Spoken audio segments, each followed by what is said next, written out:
business boosting content, subscribe to our channel, hit the notification bell, and like our posts.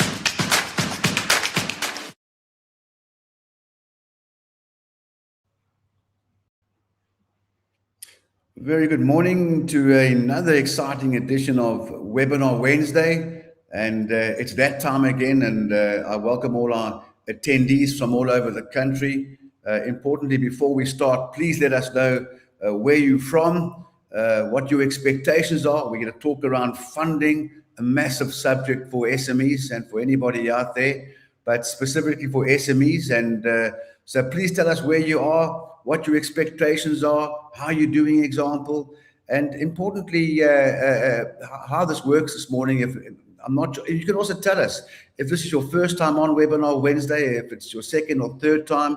Always nice to hear, and we do know we get a big attraction from repeat viewers and listeners on an ongoing basis. And what's always great about Webinar Wednesday is that this lives on for years.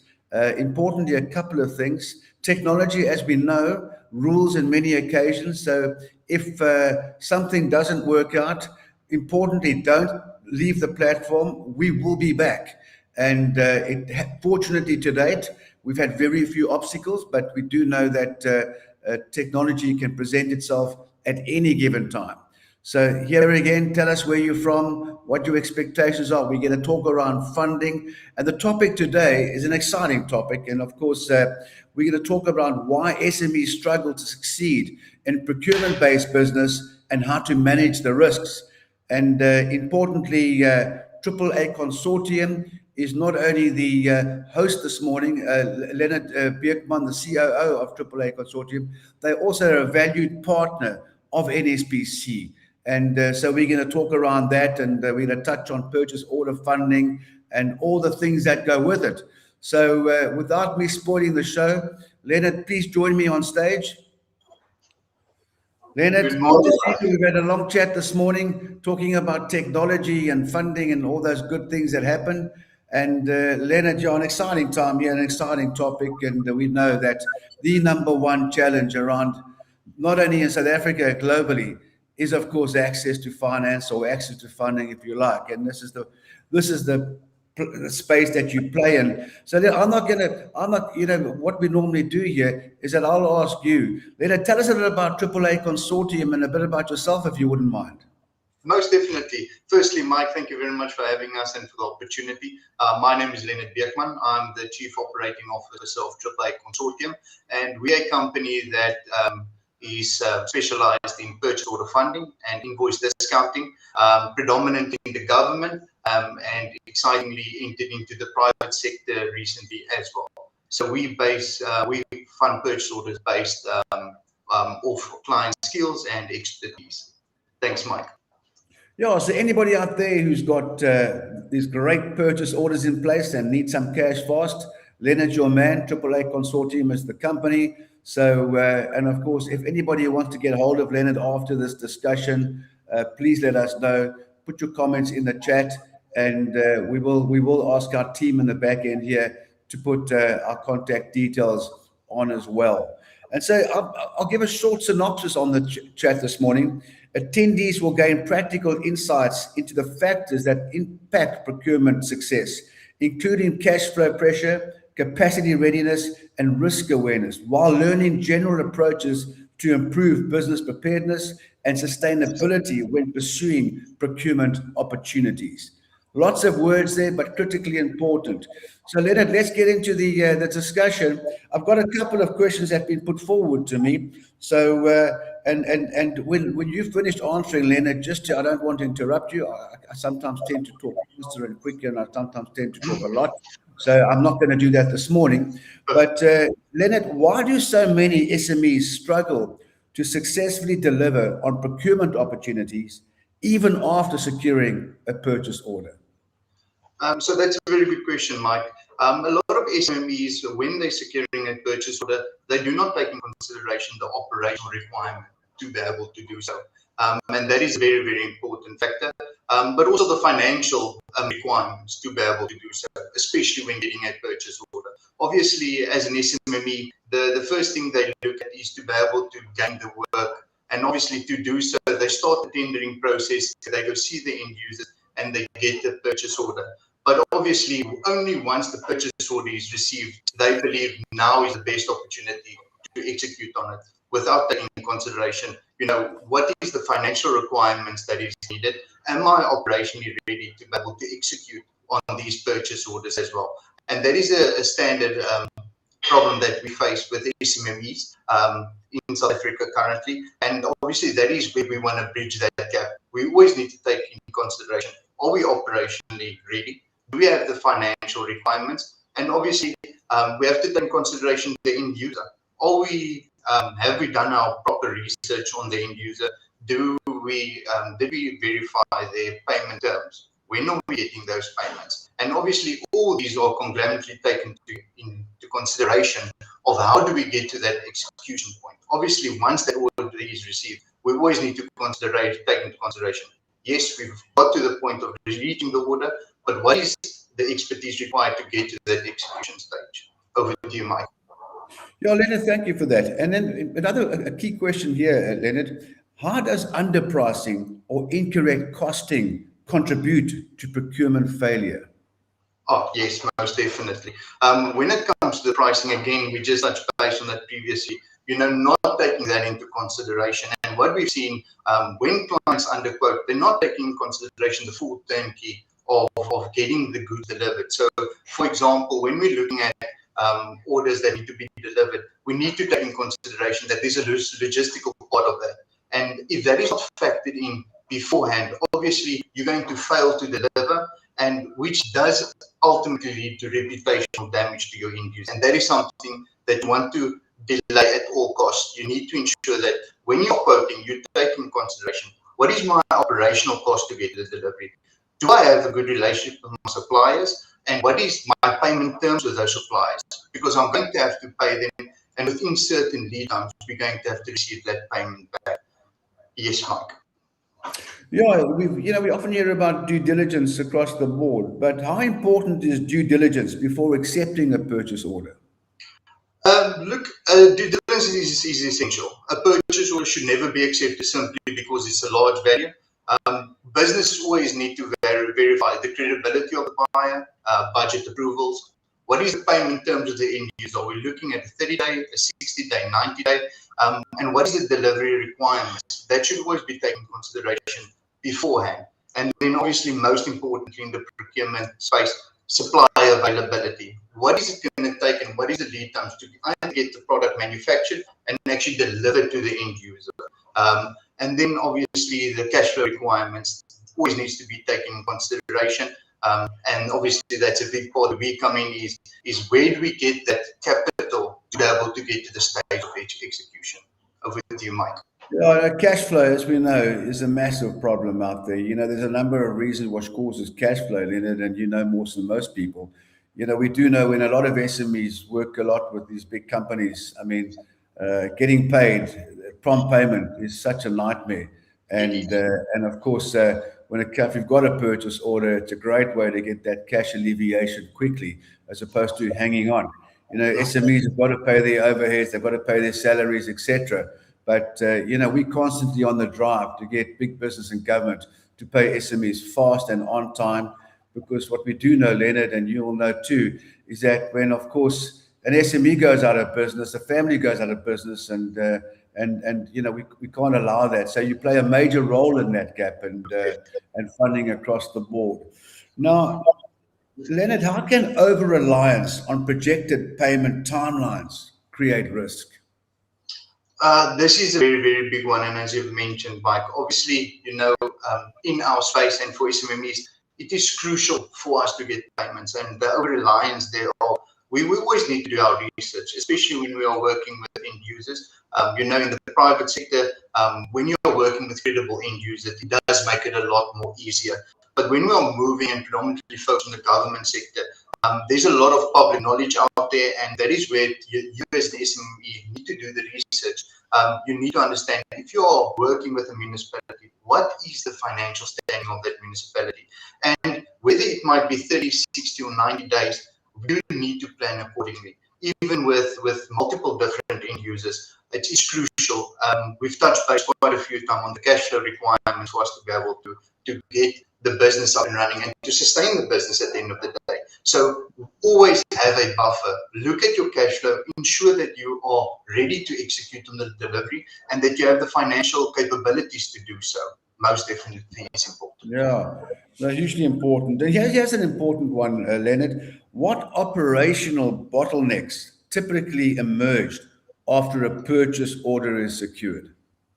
So majority of the time, once the purchase order has been secured, the common challenges include stock shortages, obviously depending on what is the availability, what the industry you are in, supply delays. Obviously, again, it is absolutely crucial to have that supply relationship to ensure that you have predetermined what is available and what needs to be manufactured.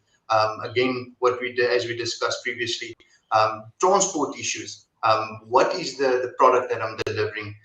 What is the cost involved in getting that product delivered? And then quality inspections. When we are getting to delivering to an end user, specifications and the quality of the product, it is extremely important. If you give a good service and you deliver a product on time and within spec, it's a definite that either the department or the end user or the private entity will most definitely make use of you again.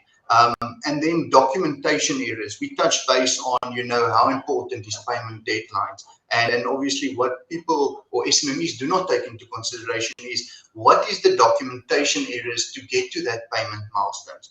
And if that is not in order, if we are delivering product, let's ensure that the invoice is ready to be submitted. Let's ensure we've got the delivery notes on hand to be signed off by the department officials or the end users. And then ultimately, one of the largest problems is the cash flow shortage. We planned a large transaction and it's been delayed with 30 days. And now I'm in a position where I do not have the cash flow. We always need to be taking in consideration what is my funding partners, who they are, and how we're going to bridge that gap once that has been successfully, the purchase order has been successfully given over to you. And then obviously in terms of an operational point of view, the coordination between, your internal employees, the end user, your supplier, the logistical parts of that is always a point of concern. Businesses that have documented operational processes usually manage challenges a lot better. So always ensure that your operating procedures within your business is always on par and that you are ready to be able to get to execution stage. Mike, over to you. Yeah, great feedback there, Leonard. Now, why do some SMEs overcommit beyond the operational capacity? Now, that is a very, very good one. And look, Mike, many entrepreneurs believe the bigger the contracts automatically mean bigger success. And that is not necessarily always the case. Instead, sometimes they accept contracts that do not have the people, the systems, or even the funding to deliver. They believe that, the larger transaction is automatically going to be more profitable. And that's not always the case. They need to take into consideration, what do I need to be able to get the deliverable done? It is better to deliver one contract exceptionally well than fail on several large contracts, is something that I always tell our clients. No, absolutely. So, Leonard, now, internal controls. How can SMEs build internal controls to reduce delivery risk? So obviously checklist is very, very important. If they can ensure that they've got checklists, if they perhaps have specification sheets, once they've received that order, ensure that that is in order. And before delivering, ensure that the logistical matters have been resolved as well. Compliance is a very, very critical part of this. Obviously, ensure that you are already tax compliant. Ensure that your SOPs that is written when you are getting to execution stage are in order. The SOPs within your business, always ensure that your foundation is built very, very strongly. And from there, you'll be able to build forward. Yeah, absolutely. Now, practical systems. Leonard, what practical systems should be in place before pursuing larger contracts? So again, we are touching base on that operational infrastructure that you should have. Before going to larger contracts, ensure that you have the expertise in the current industry that you are doing and that you have successfully delivered on that specific contract. We've seen a lot of times that different SMMEs are taking multiple contracts outside of their expertise to be able to create that growth. But what they're not taking in consideration is, what is my operational requirement for that? What is the financial requirement for that? So always ensure that you are operationally ready. You've got the expertise to be able to take on larger contracts. And obviously, do you have the financial support to be able to bridge the gap between receiving and execution? Absolutely, Leonard. Now, how can SMEs balance aggressive growth with financial stability? So what I would highly suggest is reaching out to a funding partner.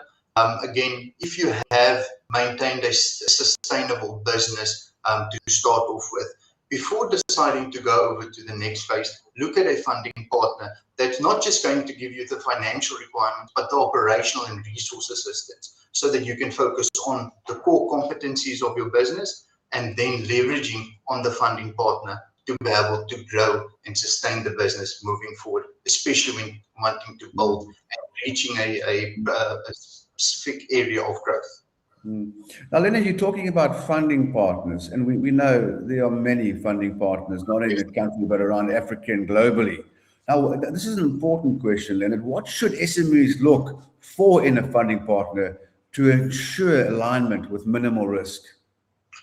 So when approaching a funder, obviously, first and foremost is to ensure that it is more than just a financial arm, but what more are they going to be bringing towards the table to ensure that we can successfully partner up on a transaction or a contract?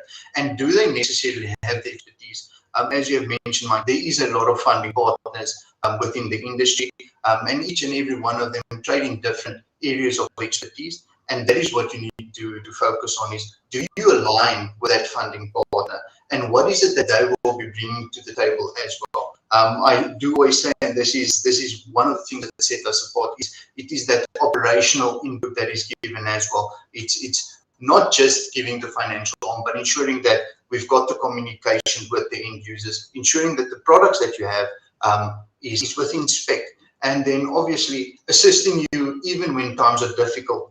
If you have perhaps underquoted on a specific line item, that they have the expertise to be able to get suppliers that can perhaps give better pricing and enable you to be able to get it over the line. It is extremely important to ensure that when you are working with a funding partner, do your research, look at the agreements, and understand what are we partnering together with, and how will we ultimately resolve the challenges that we are facing. Over to you, Mike.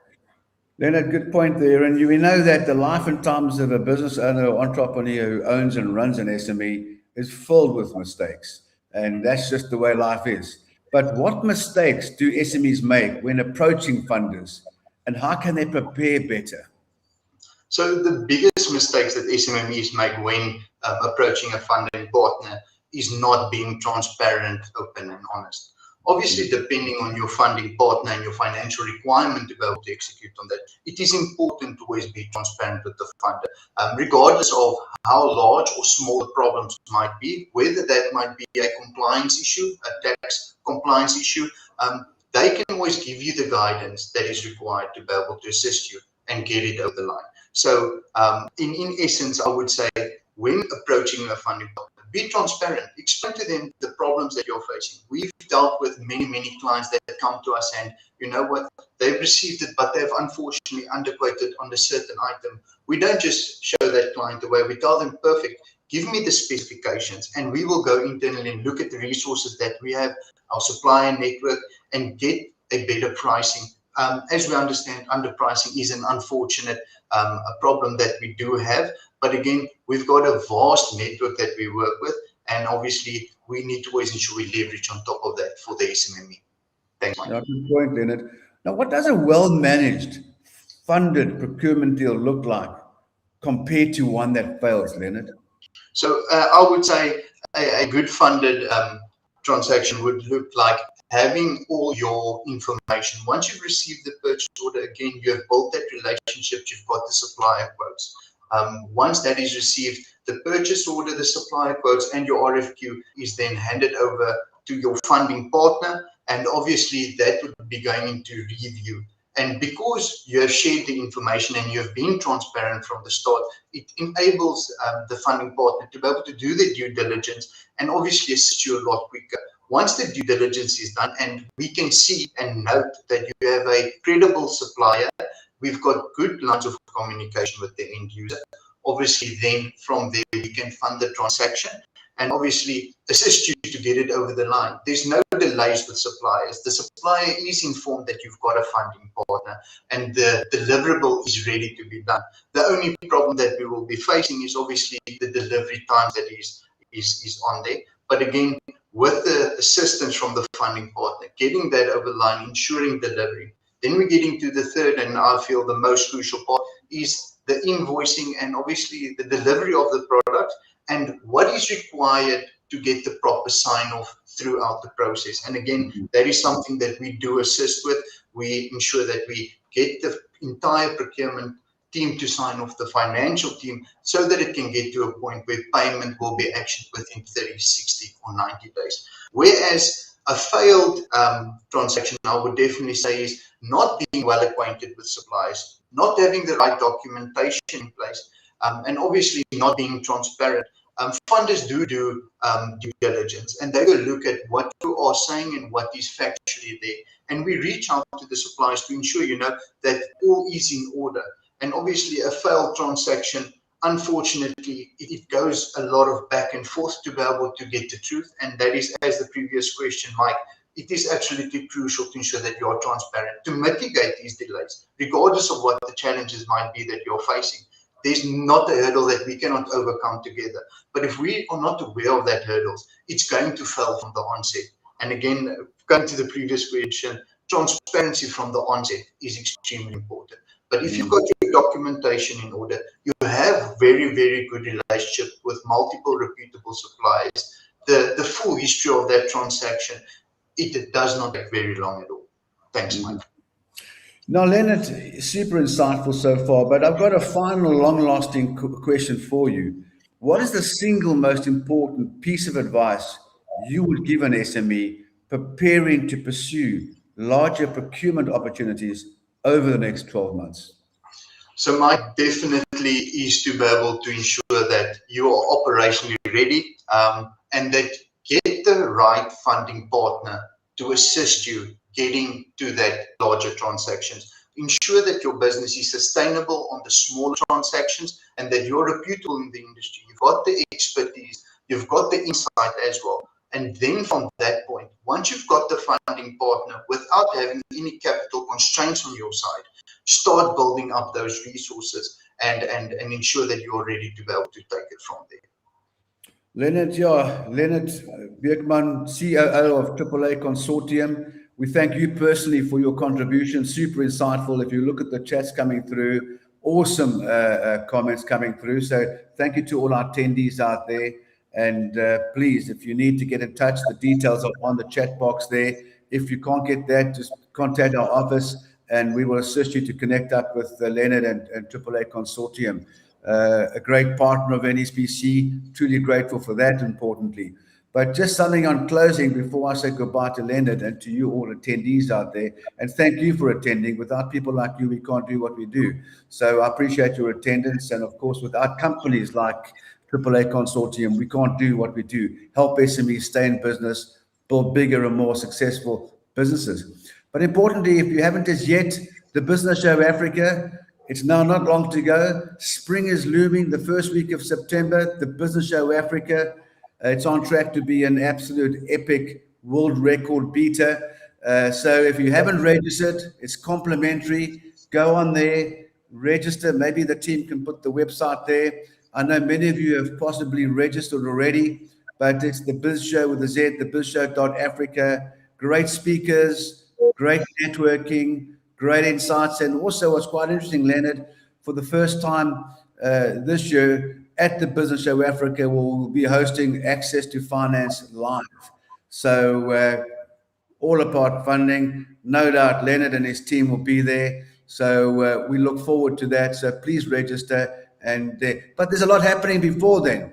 You know, we've got Breakfast Connect coming up next Friday in Cape Town. If you want details on that, international speaker, great networking, great announcements. So please, if you want to hear more about Breakfast Connect in Cape Town for next Friday, pop it onto the chat or just go onto our website, nspc.africa, and go to the events and then get your ticket. It's going to be an absolutely epic experience. Leonard, back to you. Thank you very much. And I'm pretty grateful for your time. Very insightful, very interesting for me personally. And no doubt this is not the first one. We'll do many more. All the very best to you and to our attendees out there. Thank you very much. Thank you very much. Thank you very much, Mike. Enjoy. Small business is the mainstay of our economy. It's the biggest driver of job creation. The Business Show Africa is about that. New ideas, new opportunities, bigger trends. What people can get here over 2 days, they can never get in 10 years. And if you just take a look around here and you witness the passion, the excitement, the resilience, and that's really what makes it all worthwhile. For more business boosting content, subscribe to our channel, hit the notification bell, and like our posts.